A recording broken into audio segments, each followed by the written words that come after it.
Shalom again. I made a post earlier, and in the post, it indicates that it was done before the end of the sunset, which it was, but I had difficulty in posting it, so it was actually after sunset before I was able to get it online on Facebook as well as YouTube.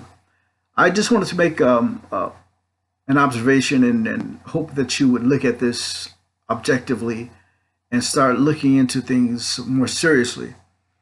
The fire in Paris, France, on the church of Notre Dame, well, we call it Notre Dame here.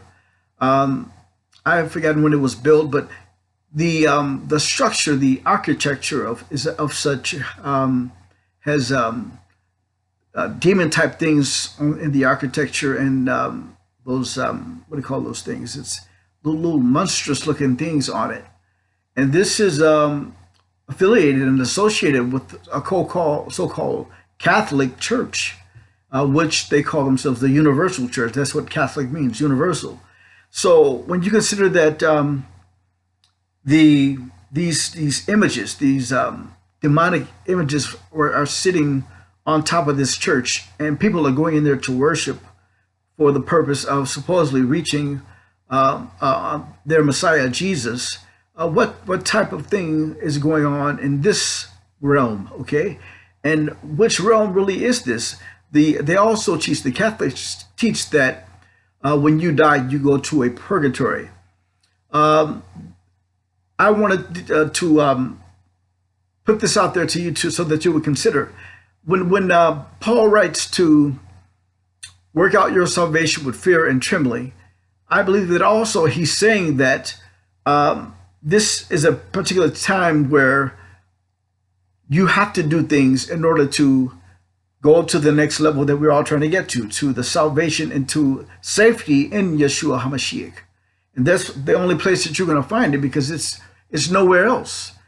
And then I believe it was Peter that said, if the righteous scarcely be saved, where shall the sinner appear?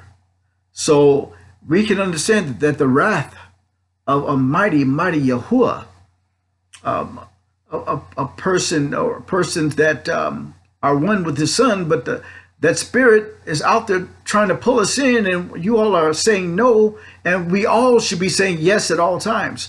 So again, I believe this church of Notre Dame, it was also in the film, Tom Hanks film. I forget what it was called.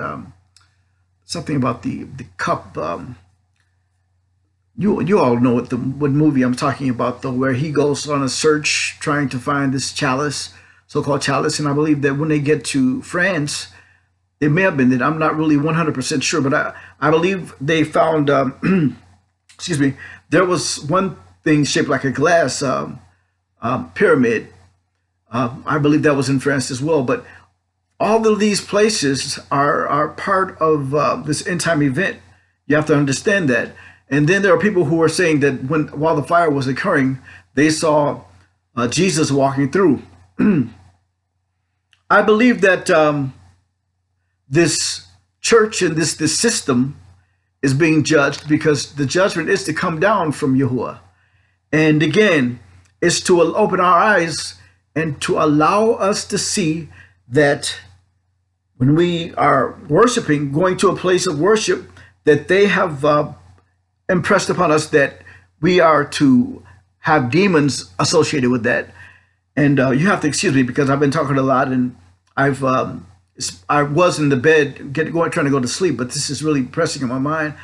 So if you're walking into a place and you're seeing gargoyles, that's the name of what I'm saying, gargoyles and these other demonic images, you should question your salvation. You should question your motive. You should question the hierarchy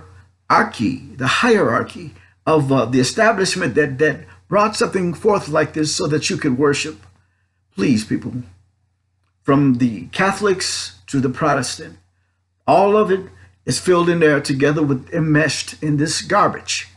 We have to go to what the Mashiach said in the word, line upon line, precept upon precept, taking out what should not be there and understanding what should. Excuse me. I'm just going to read this a couple of chapter and verses based on what I heard some individuals say about how, well, if he's a prophet, why would he have to go by what other people are saying, and he would hear it straight from Yahuwah, which I do. I hear it straight from Yahuwah and his son YAHUWSHA. However, I have also entered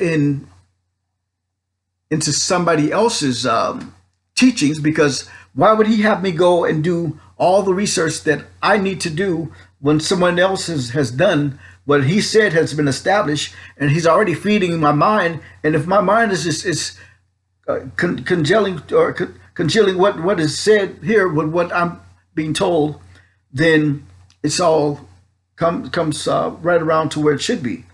All right, to make the point of fact is we're in John 4.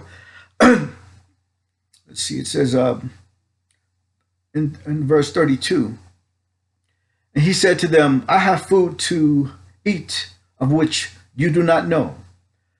Then the taught ones said to each other, did anyone bring him food to eat?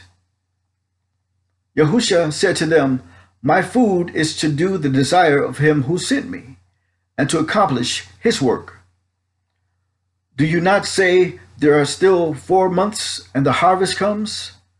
See, I say to you, lift up your eyes and see the fields, for they are white for the harvest. Already, he who is reaping receives a reward and gathers fruit for everlasting life. So let me stop right there for a second. If these people coming down from the papacy, from the Papa, all right, and the dogma that we've received from them, and they already told you that we wrote the Bible. Remember they said that in commercials? Now, some of these things that are in here from the Messiah standpoint had to be reinstituted. Okay, but he allowed some things to stay there for the purposes of the end time prophecy, so that we can glean what he really wants us to see, error from truth. Okay, if you can really understand what I'm saying there. And this last verse, let me see. Let me go back to 36 again. He who is reaping receives a reward and gathers fruit for everlasting life, so that both he who is sowing and he who is reaping rejoice together. For in the word is true, one sows and another one reaps. Excuse me. Then he says in 38, I sent you to reap that for which you have not labored. Others have labored, and you have entered into their labors. So again, like Shaul said in his epistle, the eye cannot say to the hen, I don't need thee. Okay, so the body of the Mashiach works together like a finely tuned machine. So once we begin to understand those things and base our concept and our precepts, statutes, and commandments, which have been established by his Father, we can begin to understand more and more. Again, shalom, be blessed, and have a blessed night.